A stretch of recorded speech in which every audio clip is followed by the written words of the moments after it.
함께 읽은 이제 예레미야서 4장에 있는 이 말씀을 통해서 하나님께서 주시는 은혜를 우리가 함께 나누기를 원합니다.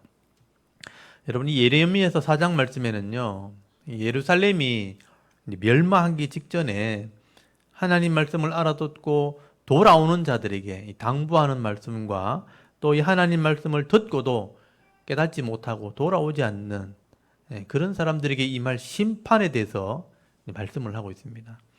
여러분, 우리가 지난주에도 말씀을 나누었지만 예레미야서 3장과 4장 1절부터 5절, 여기 4절까지는 좀 연결이 되어 있습니다. 요시야 왕 때 개혁 운동이 일어나게 되는데요. 그때 그 당시에 이 하나님 말씀을 알아듣고 회개하는 백성들에게 지금 말씀을 하게 되는 겁니다. 그래서 오늘 본문에는 두 가지 내용이 나와요.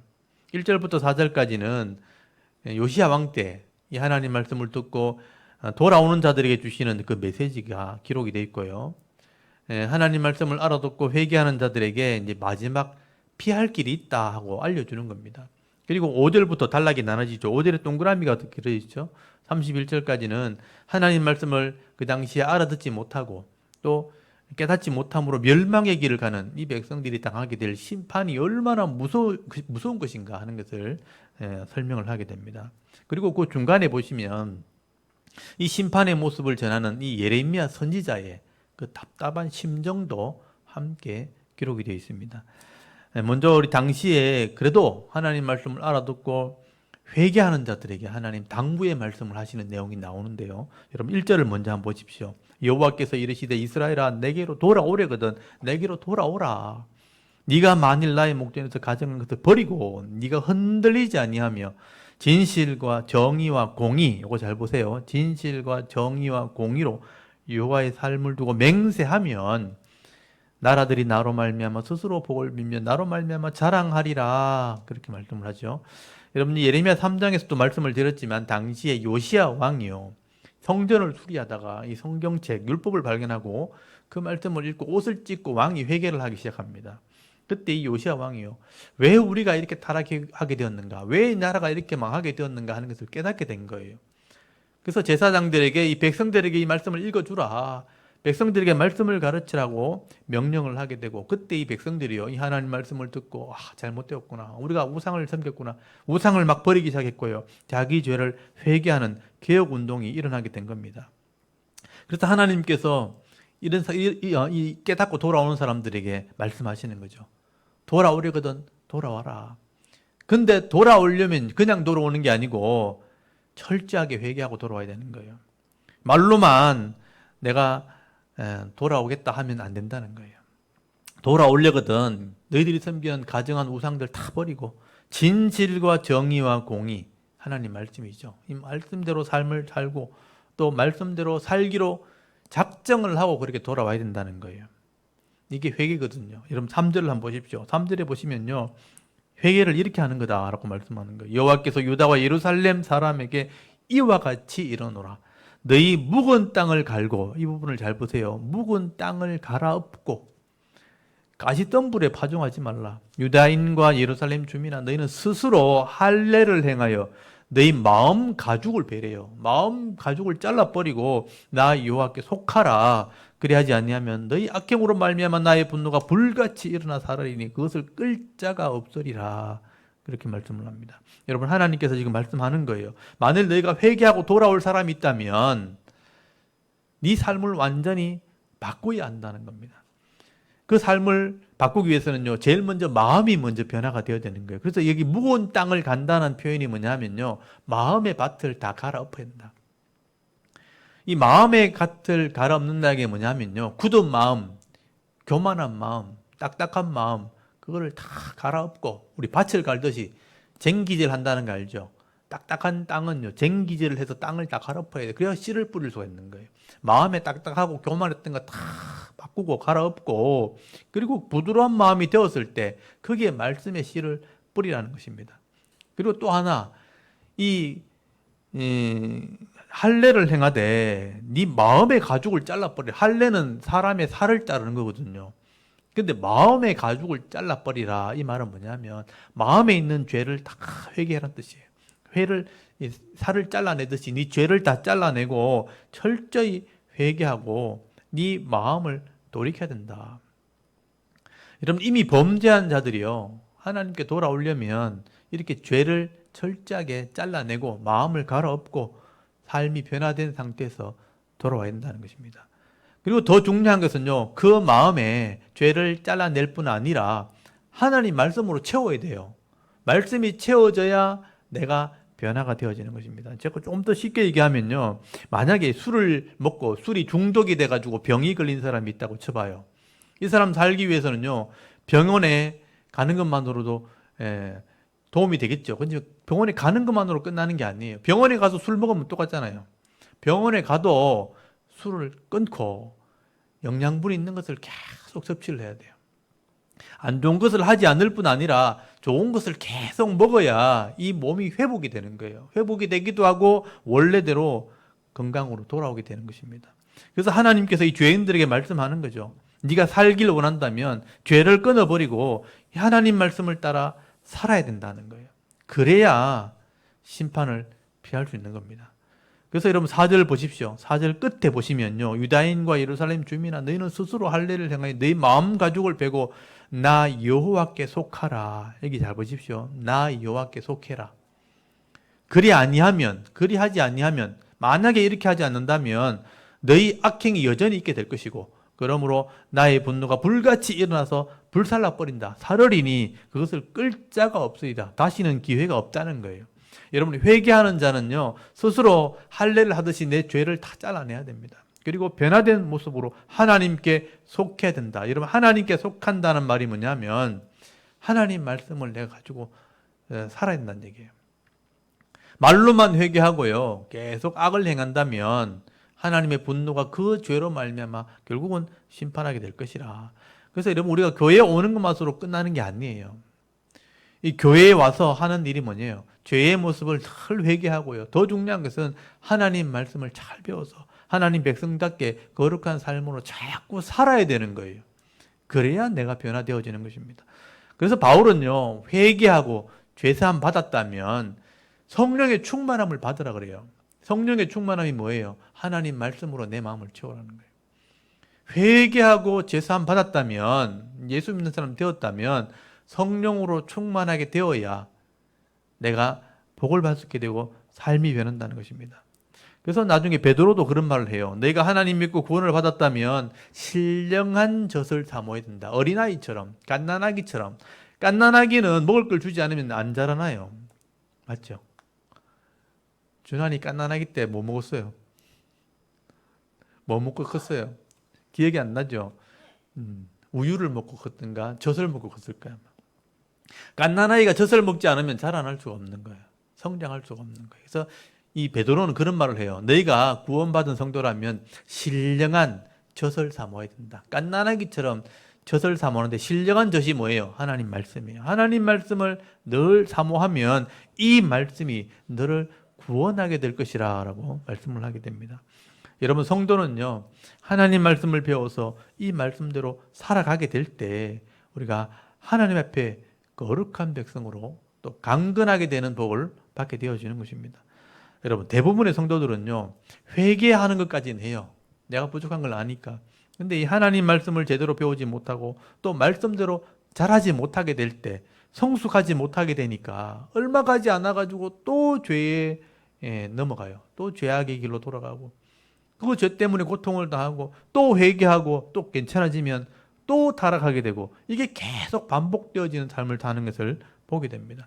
그러므로 여러분, 오늘 저와 여러분이요, 하나님 말씀을 잘 들어서 이 죄를 회개할 뿐 아니라 하나님께 속해서 이 하나님 말씀을 사모하고 이 말씀으로 자라나고 성숙하게 되어서 정말 하나님을 기쁘시게 하는, 또 변화되어 새 사람으로 성숙해가는, 성장해가는 하나님 백성들이 다 되실 수 있기를 바랍니다.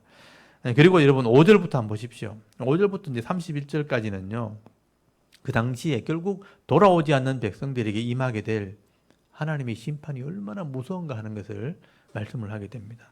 여러분, 심판은요, 이미 죄에 대해서 판결이 내려진 거예요. 이미 판결되었고 심판하기로 결정이 되었기 때문에 이 심판이 임할 때는요, 멈출 수가 없어요. 이미 심판이 내려진 거는요, 집행밖에 없는 거예요. 그래서 무섭고 빠르게 임하게 된다는 거예요.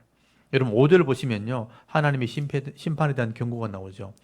5절 보십시오. 너희는 유다에 선포하며 예루살렘에 공포하여 이르기를 이 땅에서 나팔을 불라 하며 또 크게 외쳐 이르기를 너희는 모이라 우리가 견고한성으로 들어가자 하고 시온을 향하여 깃발을 세우라 도피하라 지체하지 말라 내가 북방에서 재난과 큰 멸망을 가져오리라. 그렇게 말씀하죠. 이게 심판이에요. 여기 보시면 유다와 예루살렘이 지금 선포하고 공포해라 막 광고하고 알려주라. 회개하지 않는 자들을 말하는 거예요. 회개하지 않는 자들은 잘 들어라. 나팔을 불게 될 것이다. 여러분, 나팔을 분다는 것은 전쟁을 한다는 거예요. 전쟁이 일어난다는 겁니다. 그리고 북방에서부터 이 멸망을 내가 가져올 거다. 이 말은 바벨론이라는 나라를 통해서 이 유다와 예루살렘을 심판하겠다는 거예요. 그래서 그들의 성읍에게 빨리 피해라, 도망가라 그렇게 말하는 거예요. 그리고 7절에 보십시오. 이미 사자가 그 숯불에서 올라왔다는 거예요. 그 나라들을 멸하는 자가 이미 떠났다는 건 뭐냐면요. 지금 이 바벨론이 달려오고 있다는 겁니다. 사자가 올라왔고 나라를 멸하는 자가 이미 떠났다고 하는 것처럼 이미 지금 이 바벨론이 예루살렘을 향해 지금 달려오고 있다는 것입니다.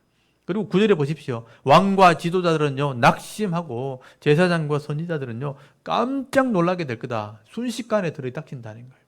11절에 보시면요 뜨거운 동풍, 뜨거운 바람이 불어오듯이 이스라엘을 심판하게 될 것이라. 이 동풍이 나중에 사막에서 불어오면요 순식간에 불어옵니다. 뜨거운 동풍이 확 불어와 버리면요 마른 그 풀 같은 건 그냥 다 말라서 비틀어져 버린 거예요. 순식간에 다가온다는 거예요. 13절에도 보시면요 적들이 구름같이 밀려오고 병거가 회오리 바람 같고 말들은 독수리보다 빠르다. 굉장히 순식간에 밀려온다는 거예요. 여러분이 북쪽에서 내려오는 이 적의 무리들이 얼마나 빠른지 순식간에 이 북쪽 끝인 이스라엘의 제일 높은 도시가 단이에요. 단에서부터 에브라임 산지를 거쳐서 예루살렘까지 달려오게 될 것이다. 거기 15절에 단이란 말 나오죠. 단이 제일 북쪽에 있는 도시예요. 그리고 그 중간에 보시면요. 거기 15절 중간에 에브라임 산지의 재앙을 공포해라. 이제 단을 거쳐가지고 내려오면 에브라임 산지가 나오고, 그 다음에 16절의 중간에 보면 예루살렘이 나오거든요. 순식간에 그들이 밀려오게 될 것이다. 라고 말씀을 하는 것입니다. 그래서 여러분, 요시야 왕 때 이 하나님 말씀을 깨닫고 그래도 회개하고 돌아오는 자들에게는 구원이 임했지만 끝까지 우상을 버리지 않고 하나님께 돌아오지 않는 자들은요 이렇게 순식간에 비참하게 심판을 받게 된다는 겁니다. 그래서 역사를 살펴보면요 요시야 왕이 딱 죽고 난 뒤부터 급속도로 이 예루살렘이 또 남쪽 유다가 멸망하게 됩니다. 무너지게 된다는 거예요. 그래서 요시야가 딱 죽고 난 뒤에 여호아하스는요 3개월 만에 애굽에 포로되어 잡혀가 죽게 됩니다. 그리고 그 다음에 왕이 된 여호야김은요 11년 동안 왕으로 있었지만 이 바벨론을 대적하다가 나중에 바벨론에게 포로로 잡혀가다가 죽임을 당합니다. 이때 예루살렘에 있는 모든 귀족들, 왕족들, 또 이렇게 귀족층에 있는 이 방백들 다 잡혀갑니다. 그리고 석 달 뒤에 여호야긴이 왕이 되었을 때 이 여호야긴도 바벨론에 포로로 잡혀갑니다. 그래서 여러분 29절부터 보시면 거기 보십시오. 29절부터 그 전쟁에서 일어났던 모습들을 설명하는 거예요. 여러분 29절에 보면요 기병과 활 쏘는 자가 함성으로 말미암아 모든 성읍 사람들이 도망하여 숲풀에 들어가고 바위에 기어오르며 각 성읍이 버림을 당하여 거기 사는 사람이 없나니 멸망을 당한 자여 네가 어떻게 하려느냐. 네가 붉은 옷을 입고 이게 좋은 옷을 말해요. 좋은 옷을 입고 금장식을 단장하고 눈을 그려 꾸밀지라도 네가 화장한 것이 헛된 일이라. 여인들이 너를 멸시하여 네 생명을 찾느니라.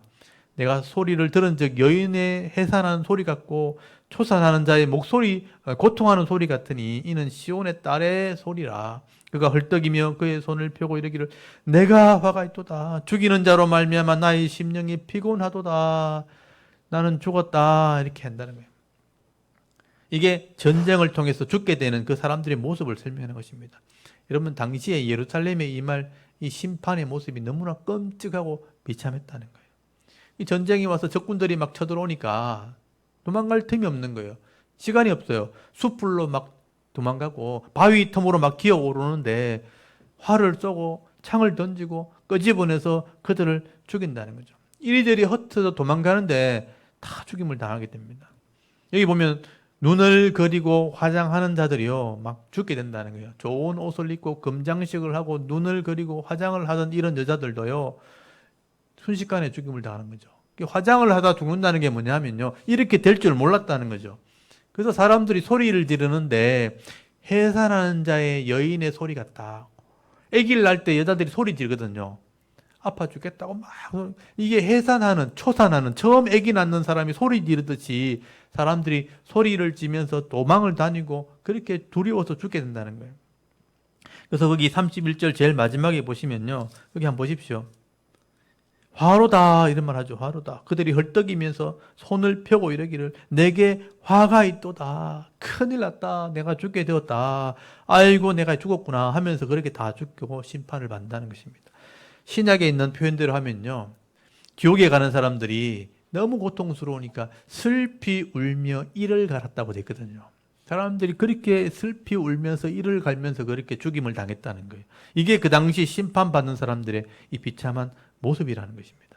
여러분 하나님께서 이 언약한 백성들에게 살 길을 보여줬는데도 불구하고 회개하고 돌아올 길을 알려줬는데도 불구하고 미련하게 이 하나님을 버리고 깨닫고 돌아오지 못하게 되니까 결국은 이렇게 비참하게 심판을 받게 되는 거예요. 그런데 여러분 중요한 것은 그 심판하는 모습을요 예레미야 선지자가 다 지켜본 겁니다. 예레미야 선지자가 그걸 지켜보면서요 너무나 답답하고 마음이 힘들다는 거예요. 그래서 여러분 19절부터 거기 22절까지는요 예레미야 선지자의 마음을 기록해 놓은 거예요. 거기 보니까 너무너무 힘들고 슬프고 아프다 그렇게 기록이 되어 있죠. 여러분 사실은 예레미야 선지자의 심정이라고 기록되어 있지만 그 속에 사실은 하나님 마음이 있는 거예요. 예레미야 선지자를 누가 보냈나요?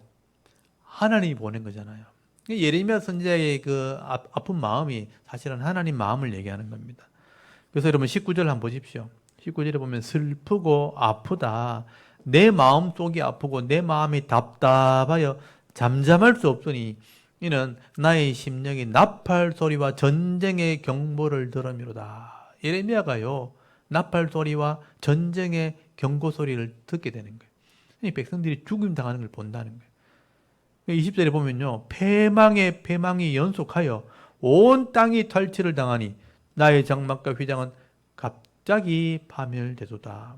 내가 저 깃발을 보며 나팔 소리를 듣기를 어느 때까지 할고 계속 들려오는 거예요. 내 백성은 나를 알지 못하는 어리석은 자요 지각 없는 미련한 자식이라. 악을 행하기에는 지각이 있으나 선을 행하기에는 무지하도다. 아이고 이렇게 해서 망했구나 하고 그 답답한 마음을 기록해 놓은 겁니다. 여러분이 예레미야 선지자는요 내 백성이 심판받는 모습들을 보면서 마음이 너무 슬프고 아프고 답답하다는 거예요. 지금 나라가 망하고 또 계속 망하고 언제까지 이렇게 망해야 되는가 하면서 지켜보게 되는 겁니다. 선지자가 볼 때 이 백성이 왜 이렇게 멸망의 길을 가게 되었는가. 거기 22절 한번 보십시오. 여러분 22절 같이 한번 읽어볼까요? 22절 한번 읽어보겠습니다. 시작. 내 백성은 나를 알지 못하는 어리석은 자요 지각이 없는 미련한 자식이라. 악을 행하기에는 지각이 있으나 선을 행하기에는 무지하도다. 이게 예레미야가 생각할 때 이 백성이 이래서 망했다는 거예요. 악을 행하는 데는요 지각이 있다. 생각이 있어가지고 막 똑똑한데 선을 행하는데 말씀대로 사는 데는 무지한 거예요. 말씀을 모르니까 말씀에 관심이 없으니까 이런 데는 좀 무지해서 그래서 망하게 되었다. 그렇게 말씀하는 거예요.